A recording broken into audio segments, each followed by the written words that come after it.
actually looking at the recordings, Scott tells me. And so we're thrilled about that. And with that said, today we have an open forum session, which means I'm not supposed to have anything to share with you, but I always have something to share with you just because I do. But the goal for these classes for tonight is to allow you to ask questions and to share with each other and, spend time doing that. And if someone runs out of questions, if there are none, then I will, I shared this afternoon with the group how we make our breakfast, and I'll be happy to do that with you. And then I've got some other things that potentially I can share with you, maybe from Stephanie Polizzi or someone, to keep the meeting interesting in the event that there aren't enough questions, but hopefully there are.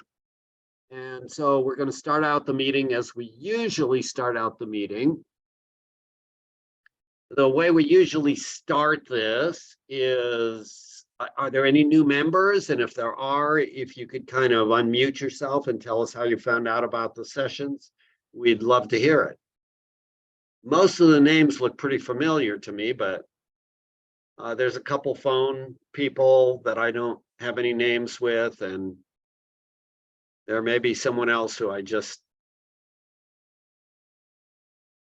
haven't seen before. Anybody new? And if not, that's okay too. If you are and you want to chime in later on, that's okay too. Any other questions from the people who have been here for a while? Yeah, go ahead, Joan. Does anyone know which chapters we're supposed to cover in the book club for the upcoming class? Anyone in the group know?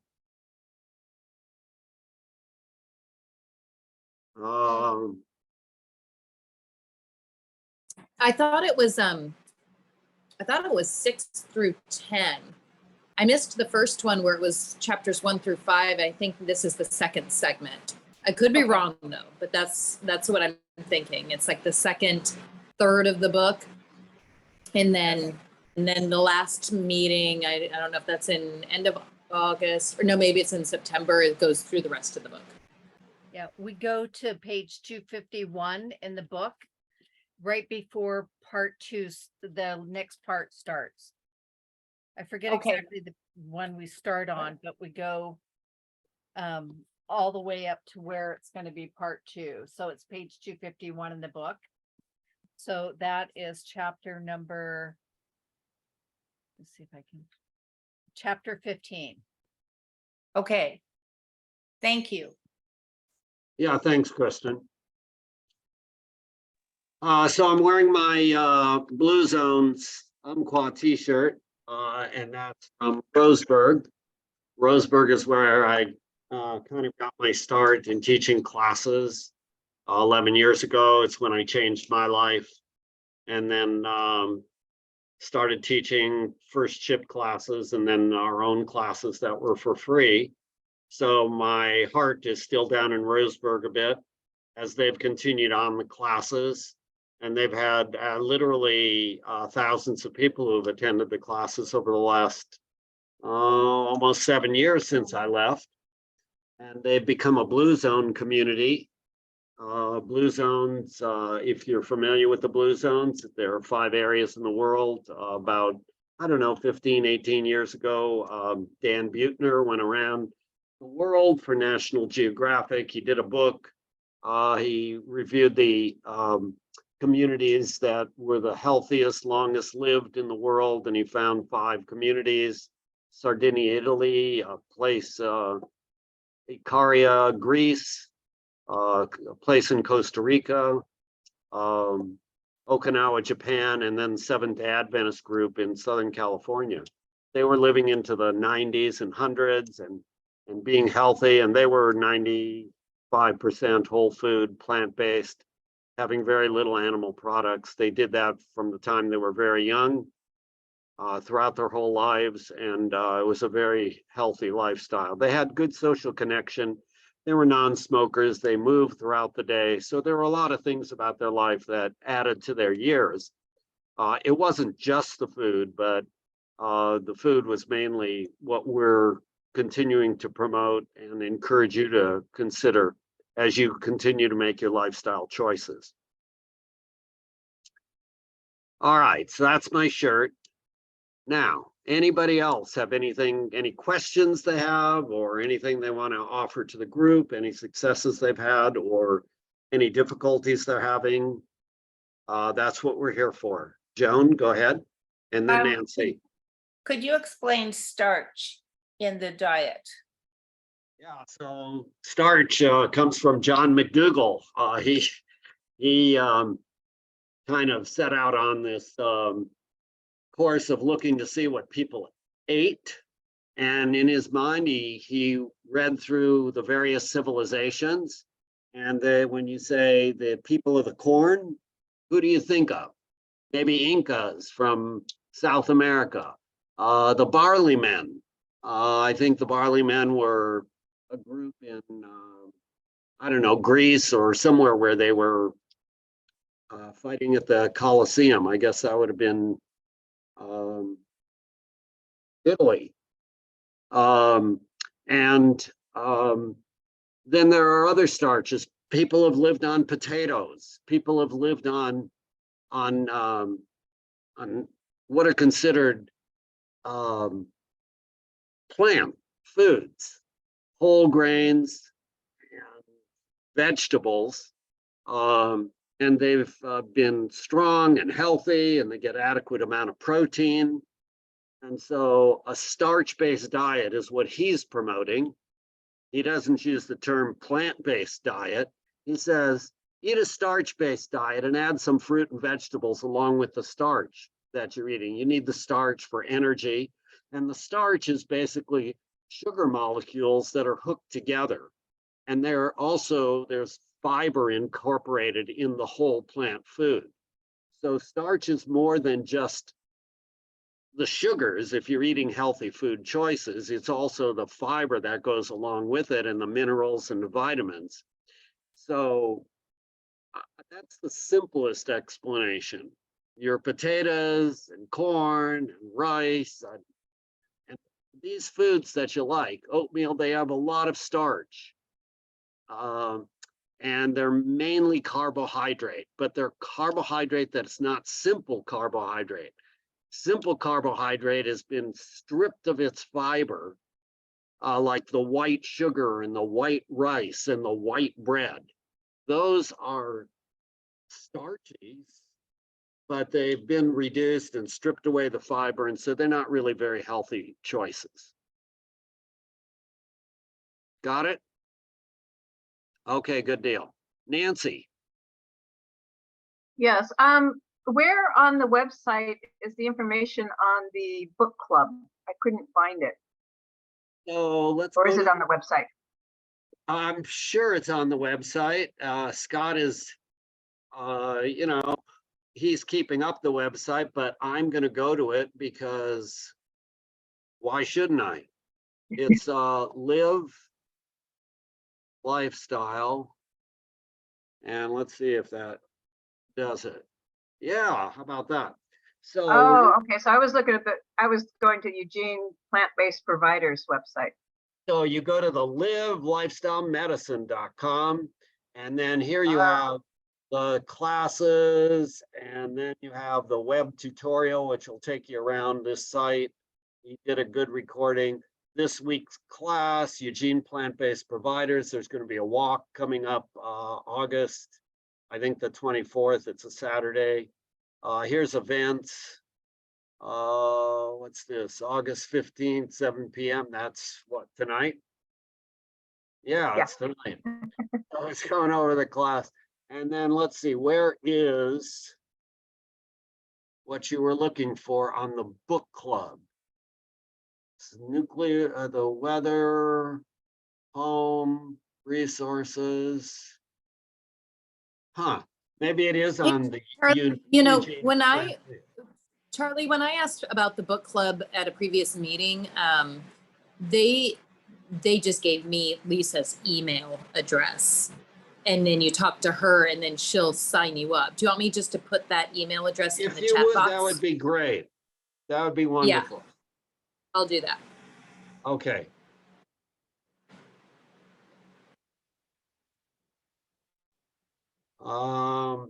I could go to Eugene Plant-Based Providers also. Eugene Plant-Based.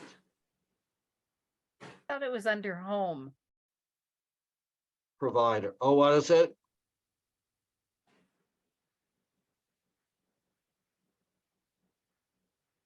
Okay, here is connect and join the newsletter.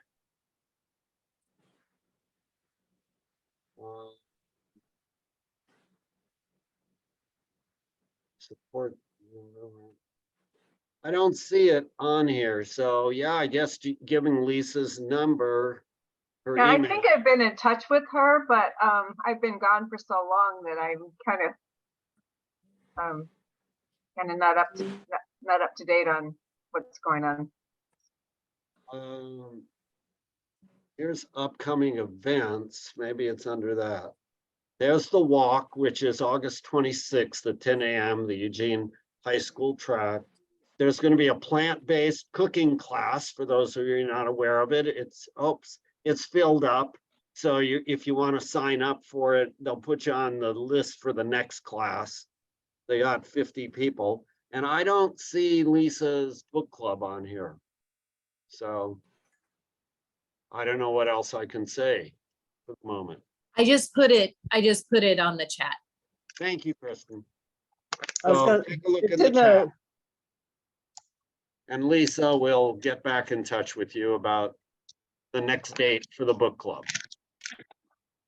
Okay, who else has anything that they're interested in or would like to share or has a question about? I was gonna say, Scott put in his email every Sunday about Lisa's book club. And his email is so Scott, SEW Yeah. Scott at AOL.com. That's so Scott, like you sew something, SEW, like repair a laceration. So Scott at AOL.com. Thank you. You're welcome. Let's see what else. So Joan and Nancy, if you have any other questions, your hands are up. You can put your hands down or you can ask another question if you choose. I just want to make a comment.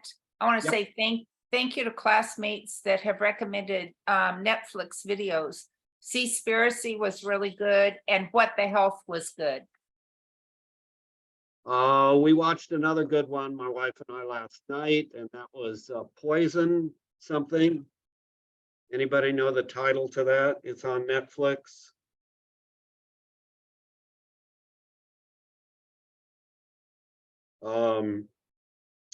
Let's see if I can find it here quickly. It talked about, I think it's just Poison. yeah, I It's a think it's name. called Poison on Netflix, and it's it talks about food contamination, where it comes from, and what you might consider doing to avoid getting contaminated yourself by the various choices that you personally make.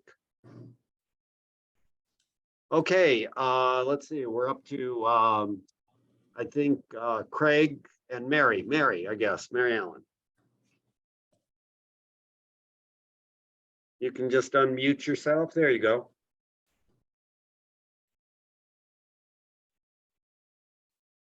And then Kim will be next.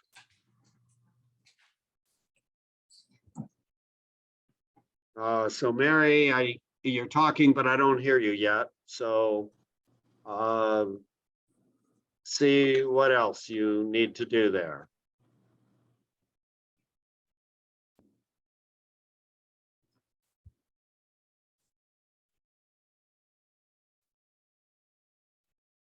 And if you want to work on it for a bit, we can have Kim go and then we'll see if you can figure it out. Sometimes you have to close out and, you know, come back in the room. Sometimes it's some other issue.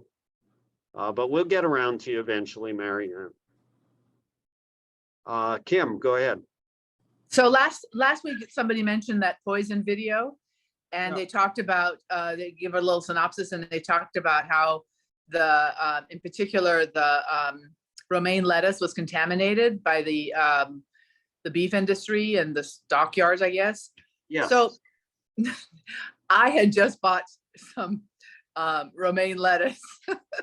And I thought, oh no, I don't want to throw it away. So, I mean, I can wash it and I can rinse it and wash it, but is it so contaminated that I can't even get that stuff off of it? Is it like inside? Or can I wash it to the extent that it's okay? I guess it depends on how it's contaminated. If it's in the water and it's kind of been absorbed up into the plant, then potentially there's risk. I guess you could steam it or whatever it is, might kill off a few bacteria. The risk involved in that, I don't know, if you listen to Poison, you can see what brands were the most likely. There were a couple of them. And I got it at a farm stand and it said it was organic, but now, I mean, I don't know. I don't know this farm stand, so. but it wasn't one of these national No, no. organizations. So if you're buying locally, the risk is considerably less. Okay. Okay, thank you. Yeah, I personally would probably eat it, but I can't tell you what to do or what not to do. But buying it from one of the national retailers is a bit risky. Got it. Thank you. Which farm stand? I don't Oh, know. I'm in California, Yeah, so, so. you know, so one of the problems is they have livestock lots where they're raising livestock for whatever, you know, for meat, and then these lots are right next to the fields that are growing lettuce, and the water gets contaminated from the, you know, from the livestock, and it's a problem potentially. And, you know, people are not dropping over like flies unless you just happen to get a group of contaminated stuff, then maybe, you know, 8, 10, 20, 50 people may wind up with illness. And if you're one of the unfortunates, you may have a significant problem associated with an infection. So it is something to be mindful about. At the same time, we kind of live in a dangerous world. Every time we get in a car and go driving on the road, it's a little dangerous. Yeah, you know, we have to be able to live our lives. So their recommendation was be careful about the romaine lettuce and the triple washed packaged foods from the national organizations. But if That's you're good. buying- Yeah, buying local produce, you're probably fine. All right, Mary Allen, do you want to try unmuting one more time? I see you there. But it also looks like maybe your screen might be a little frozen there.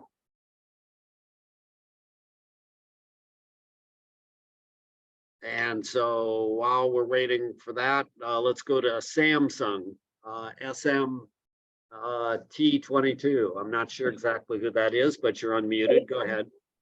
It's me. Oh, Marcia, Yeah. All right, Go well, ahead. I'm meeting, that's why my video's blocked. But I was gonna say, as she was saying that, I bought some local romaine lettuce, and I'm eating it now. oh, okay. All right, well, That's let us why I know if you have asked any that. problem tonight. Okay, We'll be right here. Wait. oh, okay. So far, so good with it, so. All right, Now, I haven't had a chance to look at the chat room, so I'm gonna look at the chat room and see what notes there are, so I can kind of see, oftentimes, Scott, when we're here together, one of us can look at this and here's the email to Lisa. Please review the amount of B12 if one has low B12 and how much D3. Okay. And just found out that the EPA may change their mind and approve a pesticide that they previously rejected, a pesticide for oranges. Another excellent movie is Eating Our Way to Extinction. I think that's Attenberry. That was pretty good. And then, okay, Eating Our Way to Extinction. And I think that's the end of it. So let me get on to the B12 and the vitamin D3 issue, because I want to make sure that you're all comfortable with this. So everybody, whether they're meat eaters, whether they're plant eaters, because we have killed off so much bacteria in our environment, our environment in the water and in the soil is producing less vitamin B12. The microorganisms in the soil are what produce vitamin B12. We don't make it ourselves. So in the old days, when we used to grow our own gardens, we'd pull a carrot out of the ground and brush off some of the dirt. Maybe we would just eat it. For those of us who didn't worry too much about worm eggs, we would get our vitamin B12 that way, from carrots, potatoes, whatever it is. We tend to wash our fruit and vegetables a lot better these days. So we're washing off whatever vitamin B12 might be available. And there's with the glyphosate, the pesticide that has been used, it kind of kills off those bacteria. So we have less B12 in the environment. So probably everyone should be taking some vitamin B12, particularly the older age group, because we tend to absorb less. And so for sure, if you're doing mainly a whole food plant-based diet, you want to be, if you're under age 65, the current recommendation by Greger is 2,000 micrograms once a week. So you just take a 2,000 microgram tablet once a week, or if they're coming 1,000, take 2 of them, and you will absorb enough vitamin B12 to last you the whole week, and you're good to go. Other than that, it's 50 micrograms a day. It's hard to keep track of that. And it's just easier to do it once a week. Now, for those of us who are over the age of 65, we lose some intrinsic factor in our stomach. We don't metabolize and absorb it quite as well. So we have to go up a bit on the dosage, and it's up to 1,000 micrograms once a day. So I take 1,000 micrograms every single day. I'll show you a picture of that in a moment, or at some point in the future if we have time. And it works. There are 2 types of vitamin B12. One is cyanocobalamin and one is methylcobalamin. There's actually a 3rd type, but the 2 that are generally sold are methyl and cyano. The studies that actually have been done that show reversal of vitamin B12 deficient people has used cyanocobalamin. But a number of people have used methylcobalamin for many years and do fine with it. But Dr. Greger recommends cyanocobalamin. The word cyano may scare some of you off. It stands for cyanide. And there's a little cyanide molecule in there, but it's not enough to cause you to have cyanide poisoning. So again, the studies have been done on cyano, C-Y-A-N-O, cyanocobalamin. And if you're going to get, you should all be supplementing with B12. And again, if you're younger than 65, it's once a week, 2,000 micrograms. And if you're older, it's 1,000 micrograms every day. If you have questions about that, we'll get back to it. I want to go on to vitamin D3 right now. Vitamin D3, if you live near the equator and you are able to thin your clothes, like you're living in Hawaii and not too close to the fires, you get enough sun that you probably get enough vitamin D in your life. But when you're living in Oregon, you tend to put on more clothes. It's a cooler environment. In the northern hemisphere environments, we generally don't get enough vitamin D3. And so that is when we test patients over the last number of years, from Roseburg to Oak Ridge to Eugene, about 3 out of 4 patients are actually either borderline low or low on their vitamin D. So I recommend, and Dr. Greger recommends, that everybody take about 2,000 international units of vitamin D3 every day, particularly in winter, spring, and fall. As summer, if you're out there and you're able to strip down in your shorts and short sleeves and get enough sun, of course, on a day like today where you have all the smoke, you know, I don't know, that's kind of interfering a little bit with the absorption, I think.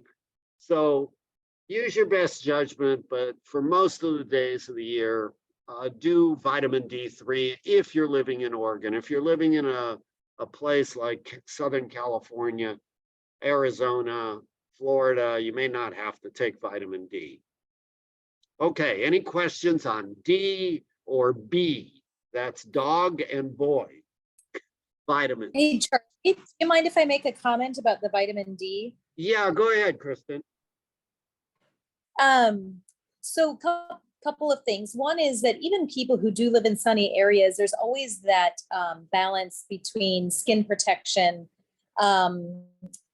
risk of skin cancer, which is skin cancer's most common diagnosed cancer. I don't know about in the world, but definitely in the US. I didn't say it's the one you're more likely to die from. It's just the most commonly diagnosed. And there's so many different types of skin cancer. So for many of us, whether you live in Southern California or in Hawaii or Arizona or up here, you know, many people can be really good about putting on the sunscreen. And that's always the trade-off, because then you're not absorbing the vitamin D that you need to. And in fact, there were some dermatology associations, I'm thinking of one in Australia, which has an extremely high rate of skin cancer, including melanoma. And their dermatology association a number of years ago had told people to get, I think it's around 15 minutes of sun on as much skin as possible without sunscreen per day in the sunny months, without too much of an increased risk of skin cancer. So kind of like what Charlie was saying. But if you are worried about your risk of skin cancer and you have a personal history, or you have a strong family history of melanoma, then certainly taking the supplement is just probably the safest option. And then the second thing is that, you know, for some of us who've lived in, whether it's Idaho or Oregon or Washington, Alaska, wherever you're from, we're like perpetually, and I'm one of them, perpetually low on vitamin D. And I take 5,000 international units several times per week to keep mine well above the threshold of 30, or is it 30, 32, 33? It's like in the low 30s, which is yeah. And that is like the bare minimum. Like if you can get yours even higher than that, that is probably healthier for you. And you know, for many people, and especially women, depending on your family history and your bone structure, your race, osteoporosis is a big issue, and it's for men also. So, you know, making sure that throughout your life, and especially as you're older, that you're really keeping up on your vitamin D levels, and having them rechecked to make sure you're taking enough is really important. So your provider can check it's a special vitamin D level, 125 dihydroxy vitamin D level. Doesn't matter. They'll know which one to check. And that way you can see if you are really getting enough of your supplementation. I love your comments, Kristen. Thank you so much for that. I want to say that the insurance will pay for vitamin D levels if you have a diagnosis that justifies doing vitamin D levels. Some insurances in the past have not paid for it, many of them, unless you have a diagnosis like osteoporosis or osteopenia or something like that. So I think at years past, it was a $200 test if your insurance doesn't cover it. But they have an online test of vitamin D level that you can do for about $50. They send you the stuff and you stick your finger and you put a few drops of blood on it, send it away, and you get the results back. It saves you money. We did check our vitamin D levels, and we experimented with going up to 5,000 units a day at times. And we were able to get our levels up to close to 50 from the 30 by doing the 5,000 a day. The minimum is 2,000, and you're absolutely right. There may be some people who could use more than that. And there have been some studies that show maybe taking up even up to 10,000 units a day for some people may be okay. But I would say it's safest to stick around the 5,000 international units. And before I started taking that, I'd see if I was kind of like borderline on my vitamin D level. If you're well above the 30, then sticking with the 2,000 international units a day seems very reasonable. Thanks again for the comments. It was help round out this discussion. Anybody else? Someone mentioned they're taking a multiple vitamin, which says they get 65% of the multiple amount, but with 15 micrograms. So yeah, I guess it's a matter of who you trust. And the bottom line is Dr. Greger recommends a minimum of like 50 micrograms a day because of the absorption issue. And 15 is only like 30% of that. So you wouldn't want to be taking a bunch of the rest of the multiple vitamins. So it's probably better to just buy a vitamin B12 supplement, not worry about some of the others, or take them both together. Just my solution to it. Okay. Any other comments from anybody? I've got to go back to the gallery and see if there are any hands up. Ed. Go ahead and unmute yourself and fire away. Topics.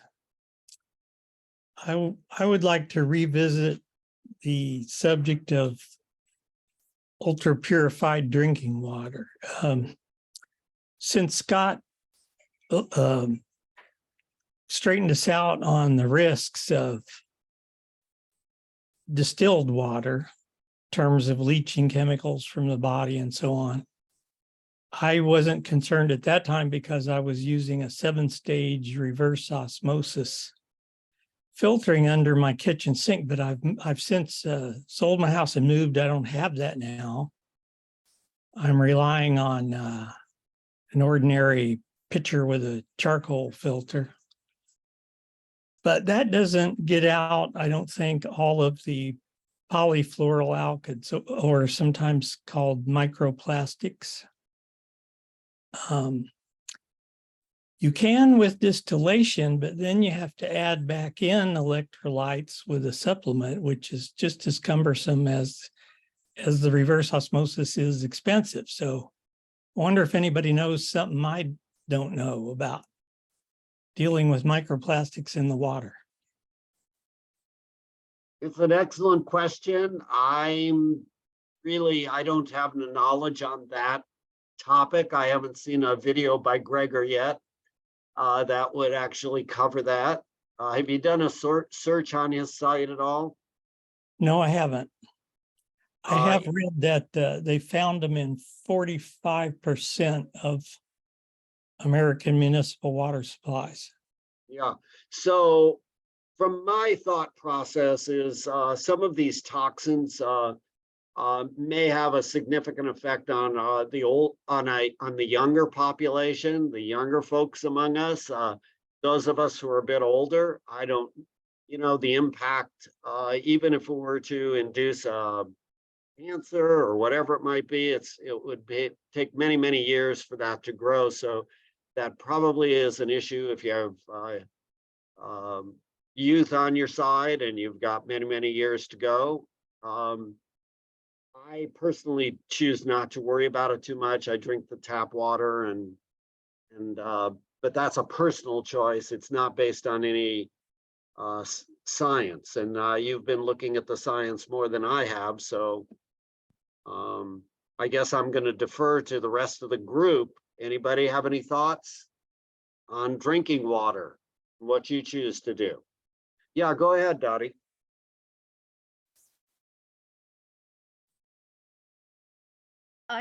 I bought an AquaTrue, which sits on the counter, and then I have to add minerals in it. But that's kind of what I do. And then I take my jug, like my old Brita jug, and I don't put the filter in it. I just put it in there, and so it's cold in the fridge for me when I want cold water. They're pretty expensive, but they seem to work well. And everything I'm hearing about, all the things people are dumping down the drains, and the pesticides that get in our water just generally from wherever, I find that works. So I don't know. That way, if you move someplace, you can take it with you at least. Well, this is some good water for thought, as opposed to food for thought. And something that we need to maybe develop a better awareness about. So I appreciate the question. Anybody else have any thoughts about what they're doing with the water?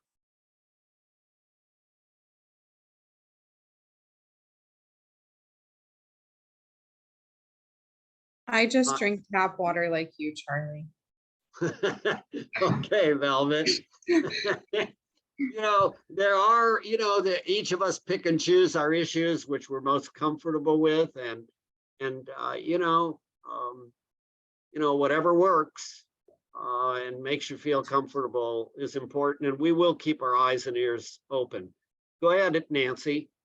Yeah, well, I put my water through the Brita filter. I mean, at least the water I drink, because when I get it out of the tap, I can smell the chlorine, and I don't like to drink the chlorine. And I know it evaporates off after so long, but so I know if you boil it, it kind of evaporates off. So I just my drinking water. If I use it in cooking, I don't bother to put it through the filter. But I don't like the smell of the chlorine. Okay, thanks for sharing that. I do have to admit, Eric, I'm going to call you next, but first I have to say, I do use a filter. It's a charcoal filter that comes with my refrigerator, and I don't know what it takes out, and it doesn't. I change it every 6 months when it tells me to change it. Gregor said you need to change the filters.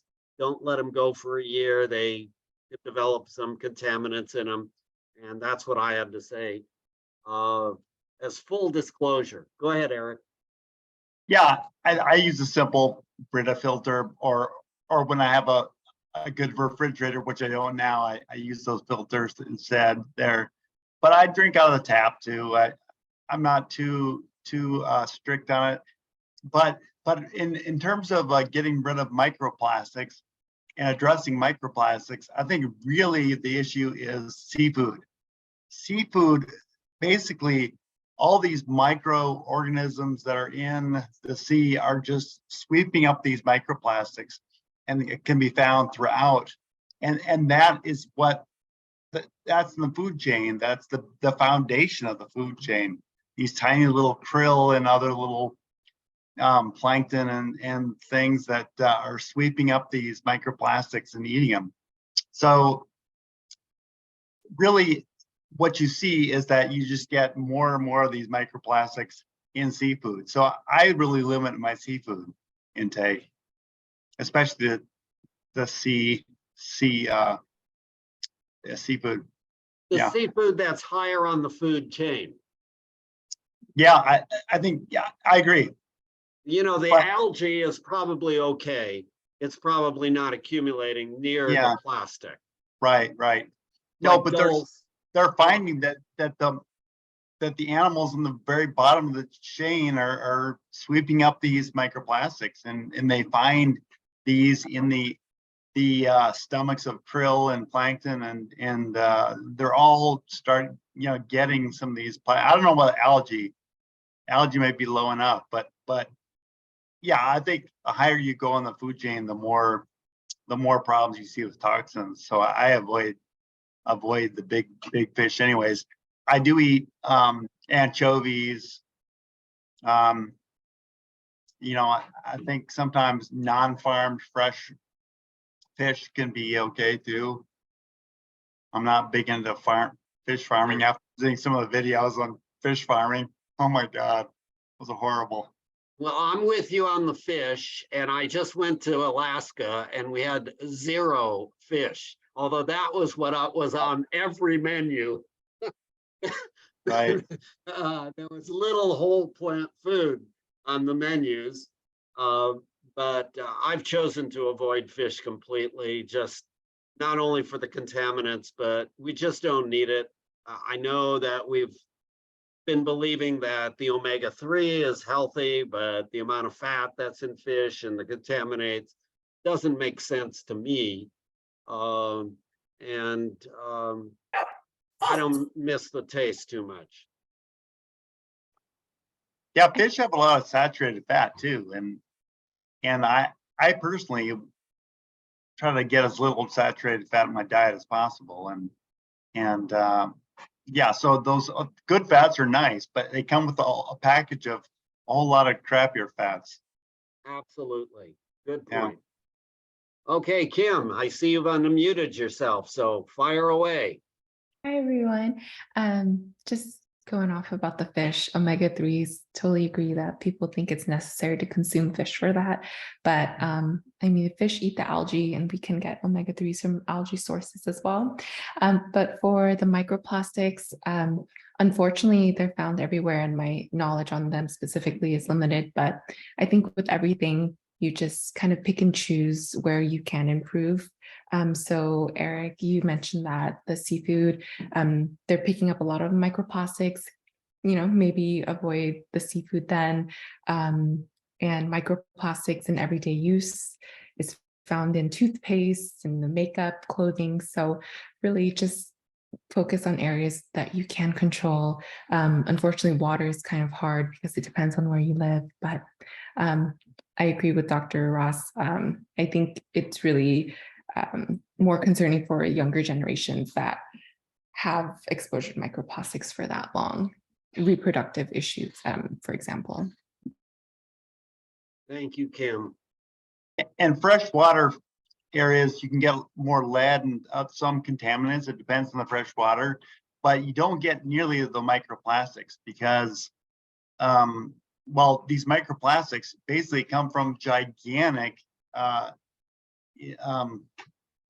nets, fish netting that's spread all over the ocean that are abandoned and break down into little tiny plastic pieces that then the animals, because they break down to little tiny pieces, the animals sweep them up. So yeah, you get more of this in the oceans than you do in the fresh. But I agree. I think just fish in general we don't need.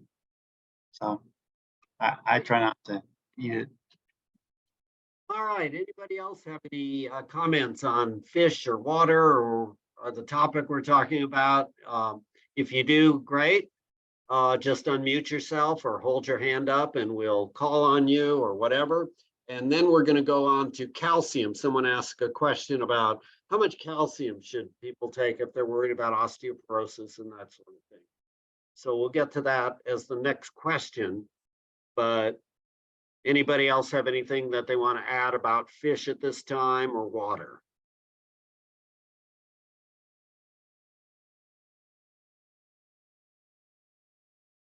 Okay, I don't see anybody yet. Okay, Dottie, go ahead. I ask in the chat, so I really love Dr. Zach Bush and Yep. some of the work that he's done. And through whatever connection he has, a product called Ion, and it's supposed to be from like ancient soil and it has minerals in it. So I add Yes. some of that to my filtered water. So I wondered if anybody knew about that product and had used it, because I think, I mean, water is like so important to life. So that's one of the areas I work on. But I'm just wondering if you know anything about that. Heard him actually speak at your school, Dr. Ross, and just absolutely love the work he's doing and what he had to say. So Dottie, I feel the same way. I loved listening to him. I think my wife decided to go ahead and try some of the product that he recommended. I don't know that it made a difference in her life. I've been looking for articles that confirm what he has to say, because he is the sole provider of this product.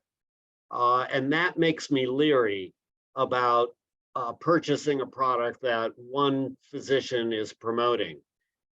I've been looking and waiting to see a confirmatory article or something that's supporting that, and I haven't seen it as yet.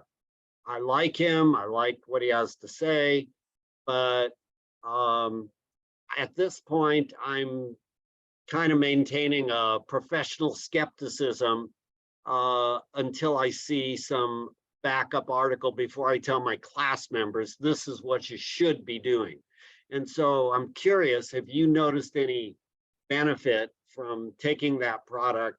Has it made a difference in your life? And, you know, I'll put that in my memory banks for the future.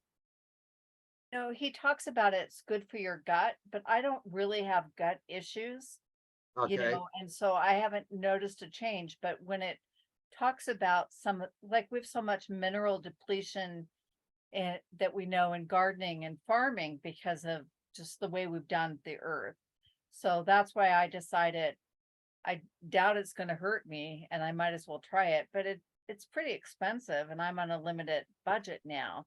yeah, So just if you find out anything, like update us, because I am curious. I have a lot of respect for him, but I felt the same way. Anytime somebody tries to sell me a product, I'm a bit leery.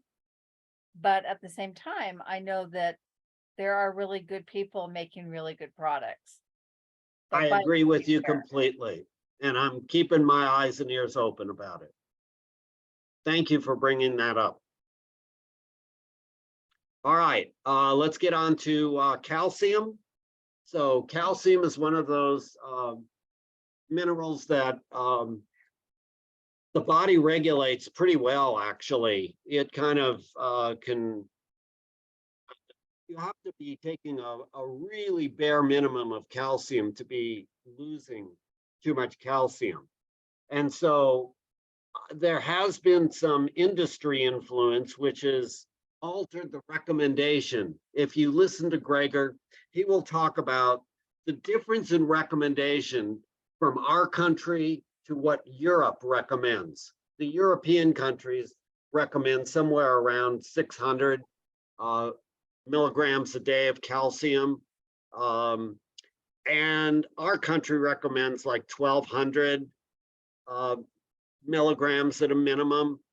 And so there's this huge discrepancy. Why our country recommends twice the amount compared to the other countries. He thinks it probably is related to the industry influence. The people who are selling the calcium tablets have convinced the public that, or the committees, that this is what needs to be done. Most of the studies that I've seen from him have led me to the conclusion that if you're getting over 500 or 600 milligrams of calcium a day, that you're probably getting enough calcium and your body will regulate that adequately. And he has a good video on, for those people who are taking supplemental calcium, the higher amounts of supplemental calcium that people take, the higher risk they have of developing heart attack and stroke. So he recommends that you get your calcium from the greens and the beans in your life. Collard greens, a cup of collard greens has 225 milligrams of calcium in it. We have collard greens every day for that reason. The beans and the other greens have high amounts of calcium also, and you'll get the 500-600 milligrams a day by eating what he recommends, 3 servings of green leafy vegetables and 3 servings of legumes, the beans in your life. So you're going to get enough if you're kind of following what Dr. Greger's Daily Dozen recommends. And if you start thinking about, do I need a supplement? Watch his video on the increased risk of heart attack and stroke connected with calcium supplements.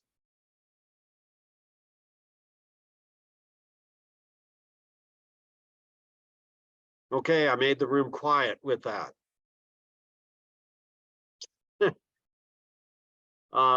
What Do else? you- Do you cook your collard greens?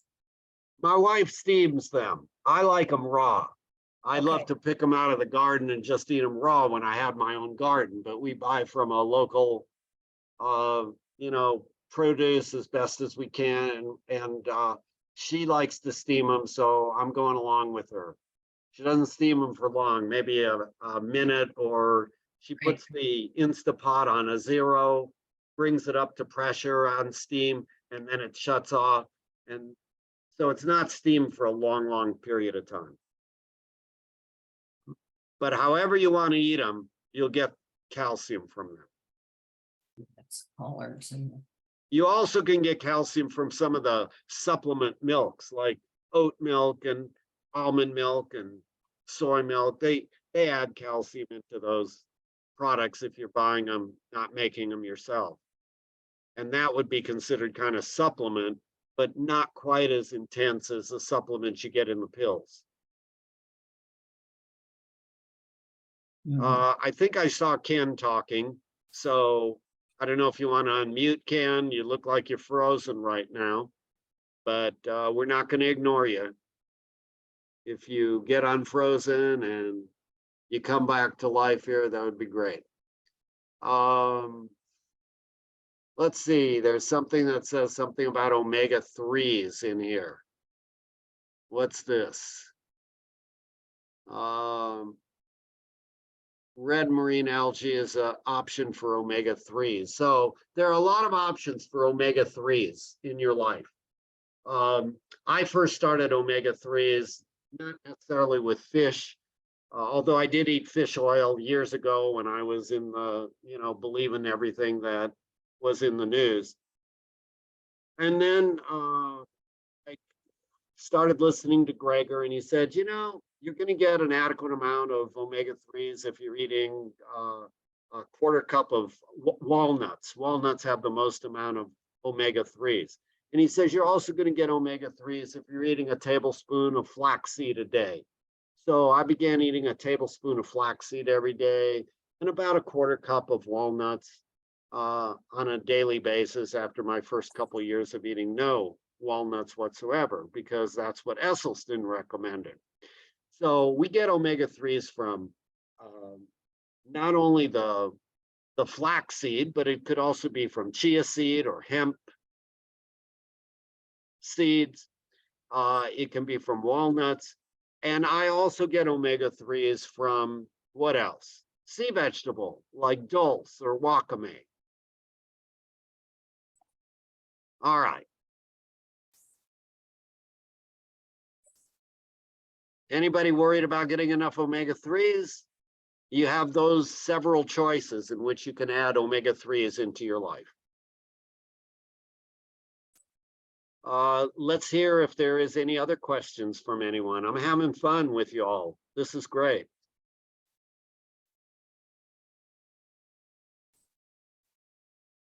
oh, let's see. Yeah, Okay. Jeff, go ahead.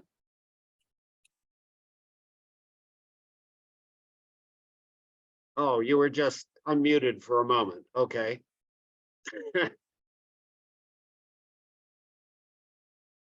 So Ken, are you able to unmute yourself? It looks like you're trying to talk, or maybe you're just out exercising.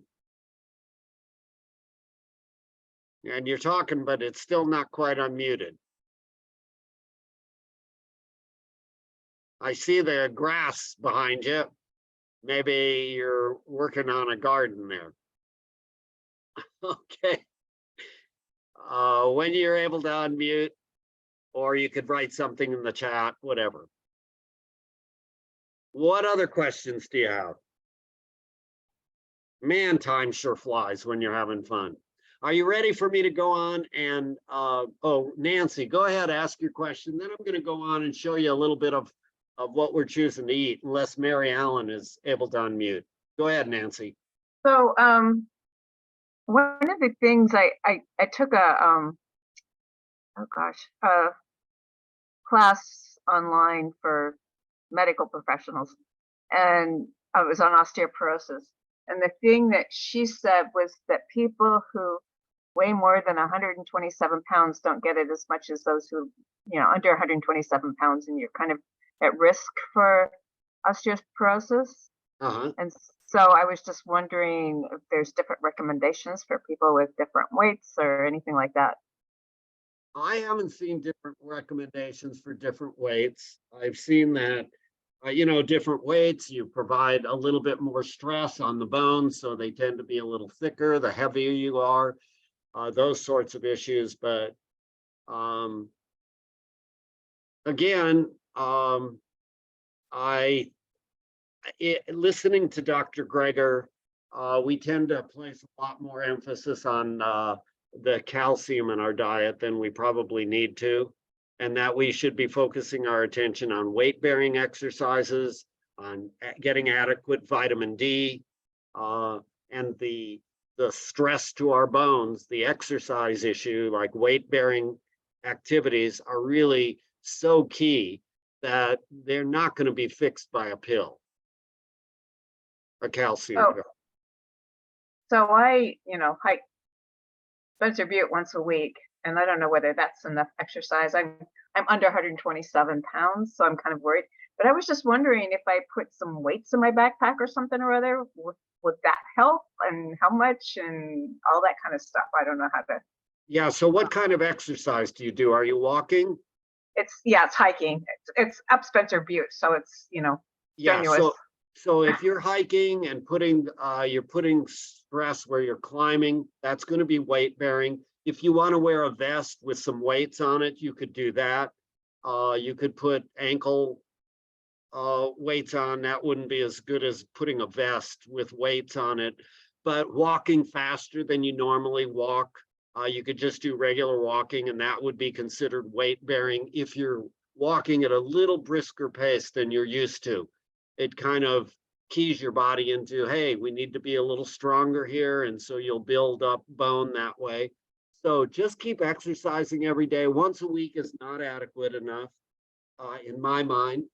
We walk every single day. Why do we walk every day? We walk every day 3 miles because we eat every day. We sleep every day. We do that for our health. And so we exercise every day of our life. And that's just a habit we've gotten into. I'd say that if you're doing at least 3 to 5 times a week would be a whole lot better than 1 time a week. So if you're really trying to preserve your bones, get up to 5 times a week, maybe even do every day, like my wife and I are doing. Yeah, well, Just- I go out and garden every day, and sometimes I'm carrying heavy loads, but I don't know. So Because that is, because hiking takes time away from my garden. Sorry. So I don't know. so you can do that, and this is all a personal choice, what you choose to do, but you can have your garden there, and you can walk for, as fast as you can for 10 minutes, and then come back and get in your garden. And then an hour later, walk as fast as you can, another 10 or 15 minutes, and do this several times. If you don't want to do it all at one time, where you're walking for probably 45 minutes to an hour a day, you want to try to increase your exercise if your goal is to preserve your bones. And how about jogging versus walking? Is there? Jogging is better weight bearing, but it's harder on the joints. but I wouldn't encourage anybody who I didn't see, watch them walk and see how they're getting along to go ahead and start jogging. And because you can get injured and hurt if you're not careful, and walking is an adequate exercise if you do it for long enough. Now, if you're jogging, you get to cut down on the amount of time, probably half of what you're doing compared to walking. So if you're in a rush, you want to speed things up, go ahead and jog if you're comfortable doing it. But if you just want to be healthy, you can walk at a little faster pace than you're used to. Well, I finally came off. Okay, Mute. Ken, go ahead, and then Mary, I see you're unmuted. You'll be next. As far as exercising, they say that if you're training for something, you should do what you're training for. So I'm a crazy backpacker. I pack back all the time. So every day I do 700 feet to 1,000 feet elevation gain, and I carry 30 to 35 pounds, and it's helping get my muscles back. I'm on testosterone blockers for cancer. So I have to fight muscle loss, and this strenuous exercise every day is helping get my muscles back. The other thing is being the urologist, are worried that my bones might get weak because of my testosterone blocking. So we made a compromise, and everybody seems really pleased with this. They want me to take 1,200 milligrams of calcium a day. So what I do, and my doctors all think it's great, I take 600 supplement, and then I eat collards every day, probably 2 cups or 1.5 cups. So I made that deal with the doctors that don't know anything about nutrition, and it feels good. It feels good that I'm not taking 1,200 milligrams of supplement. So I'm doing half that. And it sounds like you came up with a good compromise to get along with your doctors. And so how does that sound? It sounds like it's a good plan at this particular point in time for you. And I like the fact that you're wearing a backpack. That's like putting weights on a vest to, increase the weight bearing, and that will preserve your bone structure. So keep doing what you're doing. It seems strenuous. It sounds strenuous, but I've been doing it so long that I can carry a backpack 30, 40 pounds all day long, and it's not heavy. Sounds like you're doing the right thing. I think a real important thing is just do it and keep doing it. Especially a lot of us are a little aged, and if we skip a couple days, we lose a couple of weeks. You know what I mean? Yeah. Are you doing this every day? I backpack every day. Okay, good for you. You eat every day, you sleep every day for your health, you're exercising every day. That's what I try to do for myself. Okay, Well, go that's what ahead, I have. Mary. Thank you guys for listening. Thank you, Ken. Go ahead, Mary. Can you hear me this time? I can hear you now. Okay, we had to switch computers. Okay. So Frank and I were really interested when we studied about the gut biome a few Yep. weeks ago in class. And we're also trying to be better gardeners. And we've learned now that the soil also has its own biome. And we started studying how we can turn our dead soil into living soil. And it's just fascinating. There's so many similarities between what we're doing with our gardening and what we're doing with our diet. So we bought this stuff called biochar, and Craig calls it the fiber of the garden. And we inoculate it with this brew of it has yeast and molasses and manure and all kinds of things in it to bring the microbes to life. And I was thinking that it'd be fun in the winter time when we're not all actively gardening to maybe have gardening discussions on the Facebook page or some link on the website, so we could talk about improving the health of our plants, which will improve our produce. A good thought. I like it. Good. But without waiting until winter, there's quite a few groups associated with the extension office that do just this. And I'm a master composter, and we've been pushing biochar for 2 years. And we talk about soil health and soil nutrition every session, every meeting. So if you watch, if you can find a way to find out what the extension service is offering, the master composters are experts at just what you've been talking about. And they have almost every weekend, we have some kind of demonstration somewhere, like at the River House. Thanks again. Thank you so much. That's very helpful. That's great. Well, thank you for bringing that up, Mary, and thanks, Ken. Dave and Cherie. I just wanted to say, if somebody was going to start jogging, that it's important to get good running shoes. Makes a big difference. That's a good point. You know, you can wind up with, some foot pain from overstretching the arch, and it's not a very comfortable condition. You can kind of overstretch your Achilles tendon. There's a number of things. So that's very good advice. Yeah, you can get shin splints too. I know when I need new running shoes as my legs start to hurt. And then it's go out and get a new pair, even though the old pair doesn't look that bad, but it does make a big difference. Thanks for sharing. All right, let's see. I'm just looking in the chat room here to see what people had to say. What are the hazards of the medication that the AMA doctor is pushing for my decline in bone density on DEXA for the last 6 years? I can readily add weight exercises. I'm not sure what the medicine are that they're pushing for. I guess it might be Fosamax or some other one of these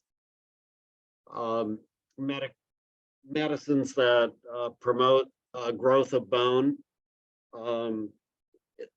Medicines like Fosamax, they can increase the bone density a bit, but the kind of bone, the way it's laid down, after a period of a few years, it tends to be a bit more brittle.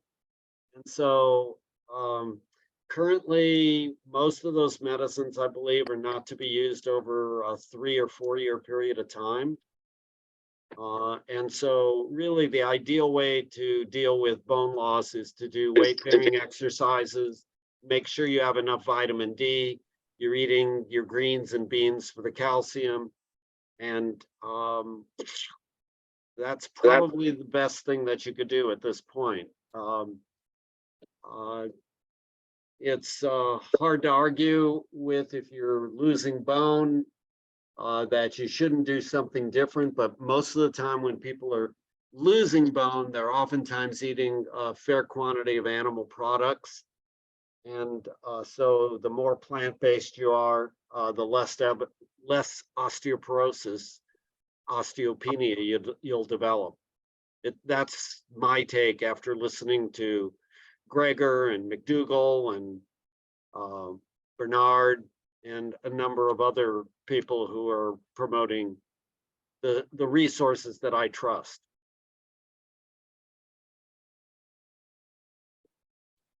Any other thoughts from anyone?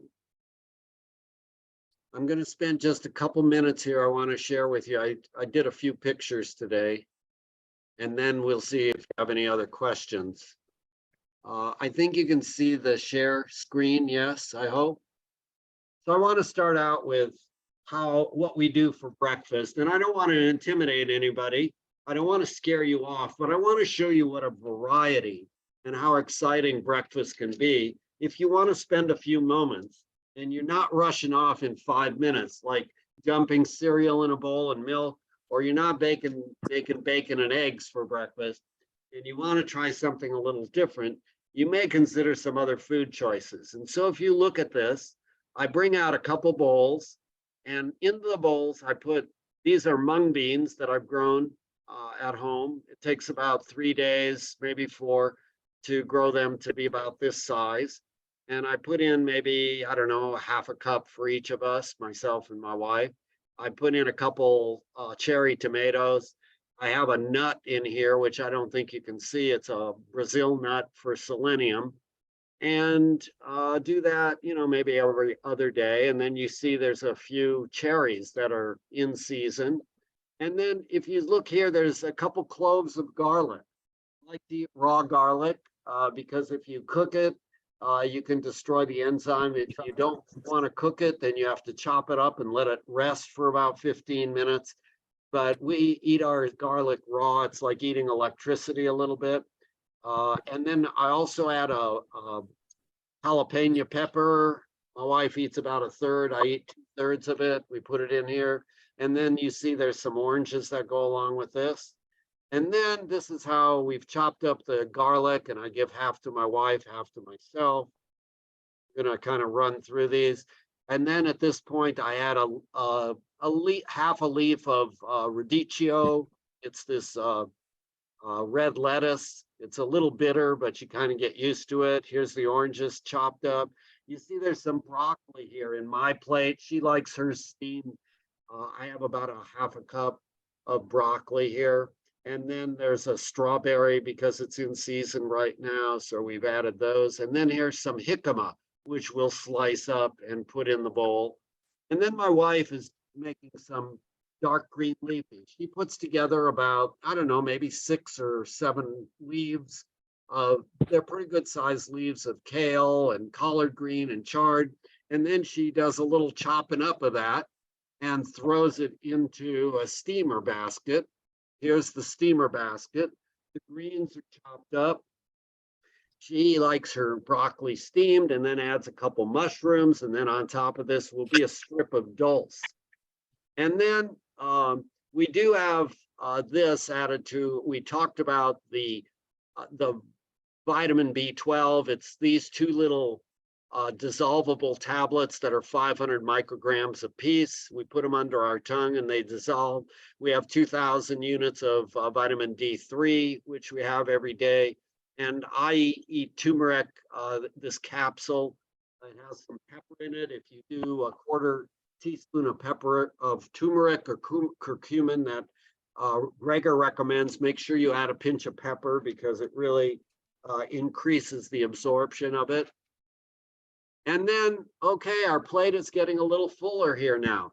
And so on top of that red radicchio lettuce, we put maybe a half a cup or a cup of, a half a cup of spinach leaves, and then arugula. And then on top of that, I've grown some broccoli and radish sprouts. I put a little bit of that on top of there. And we're getting pretty full. And my wife is steaming the greens. Some of you, if you don't have an air fryer, it can be really helpful for cooking potatoes and tofu. My wife makes her own beans.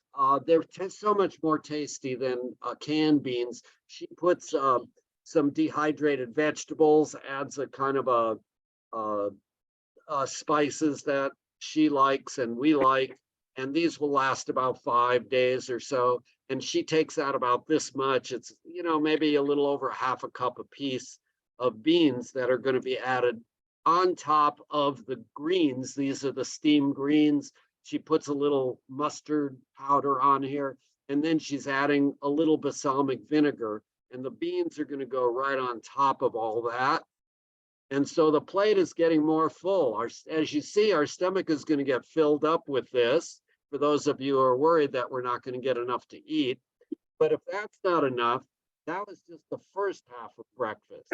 And we have the groats, which are in here, which are like steel cut oats that haven't been cut up. It's oatmeal that has its full fiber, and then we add some flax seeds to it. And then my wife likes these kind of guys here, and some raisins. I can't remember the name of these. I don't know why I can't remember. I've got some block against this. Maybe someone in the audience knows what they are. Goji berries, that's what they are. So she had some goji berries on top of this. And then we add either, she likes oat milk, I like soy milk. I make my own in a soy Bella machine. It's very easy to do, and it lasts about 5 days. And so we put it in the microwave for a couple minutes to heat it up. And there you go. There's the second half of breakfast. By the time we get done, do you think we're full? You bet. We are full. And if that's not enough food for you, just add a few more greens and beans and whatever else you want to add to your life. But there are so many taste thrills that my mouth is watering right now after eating breakfast. It takes us about 20 minutes, a half hour to make this together. And then we eat over a half an hour. So we spend an hour together. It's an activity that we do, like walking together. And it's taken us years kind of to get to this point. We started out with one little leaf of kale as our dark green leafy. And then we kept adding and adding and adding until we got to this point. So don't assume you're going to just jump to this immediately, but just allow yourself to eat whatever you choose when it comes to fruits and vegetables and whole grains and legumes. They are all very tasty and very flavorful and a lot of fun to eat. Dave, 3, go ahead. So I've been using almond milk. Is oat milk better than almond milk, or does it matter? It doesn't matter. I don't know why my wife doesn't like almond milk. She likes oat milk better, maybe because Dr. Esselstyn likes oat milk, and that's what he uses.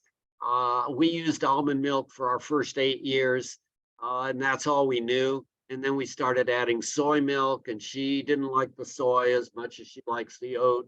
That started about a year ago. So we've been changing around. It's kind of fun to shift and change a little bit. You don't have to stay with one thing. You can do different varieties of foods, different beans, different greens, different everything in this world. And it can be really a lot of fun. Hey, Charlie, if I could just add something, regarding the soy milk, there are another number of brands of soy milk that will have B12 added to the milk. I've never seen B12 added to other plant-based milks other than soy, and it's only certain brands. So it's just something to consider to get some B12 in your diet just through some of the other foods you're eating. And then the second thing, I bet you all know this already, but just remember that a lot of the plant-based milks have added sugar. It's just shocking, like the number of grams of added sugar they will add to whether it's oat or almond or soy milk. But you can usually, if you make sure you look at the small print, you can find the unsweetened versions of all of those. So, they won't add extra sugar. Very good thoughts in addition to this topic. Appreciate it. All right. Gosh, it's hard to believe we're within 10 minutes of doing an hour and a half already. Time has really flown by. Do we have any other questions, any thoughts, any suggestions? I have a comment. Okay, Jeff. I usually have gotten Laura's soybeans in the past because they're non-GMO. Then I found that and hers, their soybeans are clean, they're firm and hold their shape even after you've cooked them in the Instapot. They're really good quality beans. Okay. But then I thought I want to try the organic ones that Natural Grocers was selling. And those were cheaper than Laura's non-GMO ones, but they have had a chronic problem with being out of stock. And they're of excellent quality though, but they have been out of them for months. So I went thinking I don't want to pay the postage for Laura's soybeans. So, and they're non-GMO, not organic. So I went to Market of Choice and got some of their bulk soybeans organic. They were full of so much debris, it was ridiculous. And I will never get their beans again that are bulk in their bin. And it was obvious when I even put them in the bag that they were full of dust, parts of whatever was the shell. I mean, come on. It was, and so I recommend really, I know Charlie, you like Laura soybeans, and this has been recommended long ago, and there's a real reason. Just get proper soybeans. Once they're cooked in the Instapot, Laura's and the kind that Natural Grocers is out of stock, they still keep their bean shape and they taste good. They don't have the debris. You don't have to rinse them 10 zillion times with water. I just wanted to pass that on. Well, thanks for sharing that. Appreciate it. I have a- actually bought my soybeans from Natural Grocers. I got about 10 pounds from them in their different packages. Go ahead, Marcia. I have a question for Ken. Where is that river house you were talking about? River House is on the end of Fillmore, right on the river. Okay, And we also have at St. Thomas Episcopal Church, we have the Grouse Roots Garden. oh, yeah, And no, there's a lot of demonstrations there. But the Extension Service would love to put you on the newsletter list that tells you what all educational opportunities there are each month. There's many. because I'm trying to compost. I've got all my dead grass and stuff like that hot up there, but I don't know what to do Yeah, without. well, it's interesting listening to, I don't know if it was you or someone else talk about soil needs nutrients too, soil needs. That was someone else. Oh, that was when we were talking, she was talking about biochar. Yeah, that's So, Mary Ellen. So we have kind of a formula. There's two parts of compost. There's nitrogen, which is your decomposing food and grass and all that. And then there's carbon, which is your leaves, chips, bedding from chickens or rabbits or dairy. So that's kind of the basic premise of compost is you need to figure out or learn a ratio of carbon to nitrogen. And then you learn a lot if you want to read about it or take any of these classes or demos. People take their temperatures of their compost piles. I don't, but I should. It's a really fascinating hobby, actually, composting, and it feels good. It just feels like you're helping deal with this climate crisis we have. Well, so far I've only got my dead leaf, grass and reeds out there in it. So trying to figure out what to do, how to do it. Okay, thank The Extension Service. Just call the Extension Service and tell them what you told me, and they'll fix you up. Okay, thank you. Lane County Extension Service. All righty. So Ken mentioned climate. And so I'm glad that you brought up that word because I've been discussing this on a regular basis, both with the med students I'm interacting with and with just about anybody who listen. The number one existential threat that we have to our world, we have a lot of difficult issues that we're dealing with. Everything from, I don't know, immigration to how we don't get along with each other and racism and the foods that we eat and all the chronic diseases. But all this is going to be pretty meaningless if we don't all get together and figure out a solution to prevent our world from continuing to heat up.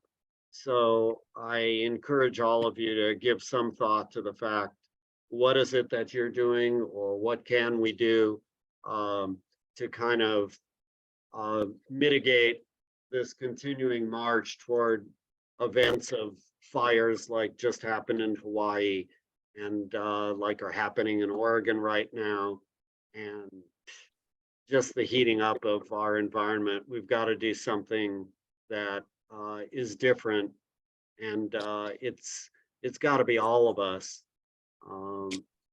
So I just can't go a meeting without at least mentioning it. So Joan and Mary Ellen.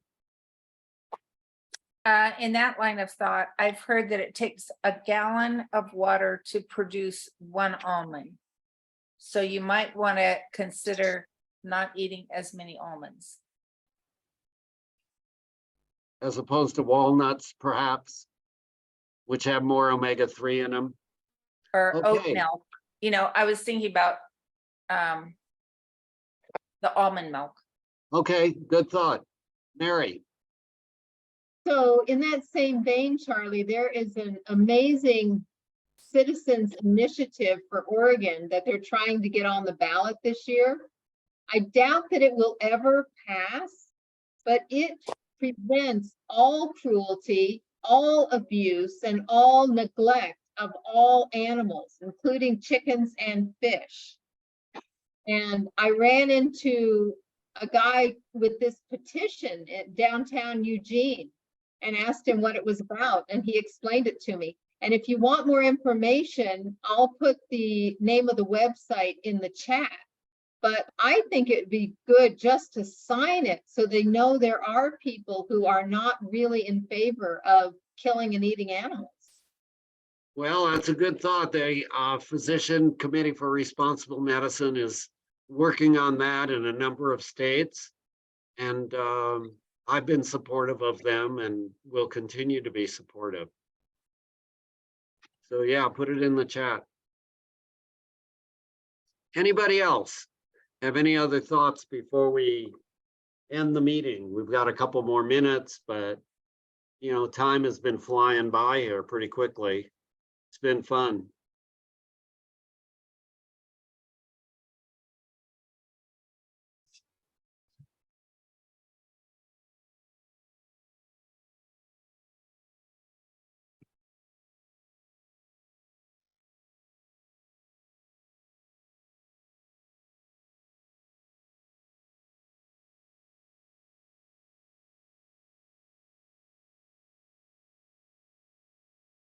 Okay, anybody else?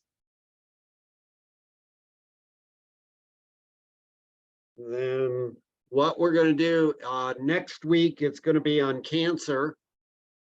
So Scott is going to spend some time talking about cancer next week, and then we'll have another session on it. So we're going to have a couple sessions on cancer, which are pretty engaging and probably worth tuning into.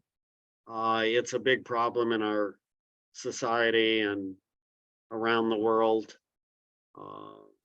And most all of us have either been touched by it or know someone who's had a problem with cancer.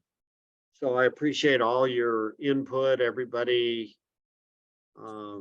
their comments, and Kirsten, thank you very much too, and everybody else.